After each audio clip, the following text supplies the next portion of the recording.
Baahubali Baahubali Baahubali part 1 డబ్బుల tsunami తీసుకురావటంతో part 2 విషయంలో equations మారిపోయాయట.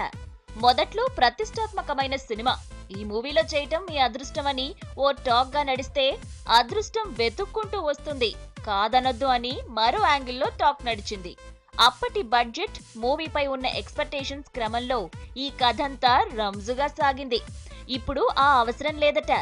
ఎవ్వరిని దేహి అని అడుకోవాల్సిన అగత్యం పట్టలేదట. పార్ట్ 1 ఇచ్చిన కిక్ తో సెకండ్ పార్ట్ పెట్టుబడికి వద్దన్నా డబ్బులు వచ్చి పడుతున్నాయట. డబ్బుల కట్టలు ఇచ్చేందుకు పోటీ పడుతున్నారట. దీంతో ఫస్ట్ పార్ట్ టైంలో ఆపదలో ఆదుకున్నవారు ఇప్పుడు చేదయ్యారని ఫిల్మ్ ఇండస్ట్రీలో ఒక్కటే గుసగుసలు. ఆ టైంలో శాటిలైట్ రైట్స్ విషయంలోనూ మొదట ఓ ఛానల్ అనుకుని తర్వాత మరో ఛానల్ దక్కించుకుంది. దీన్ని ఎగ్జాంపుల్ గా తీసుకుంటూ దాని చుట్టూ ఎవరికి వాళ్ళు కథలు అల్లేసుకుంటున్నారు.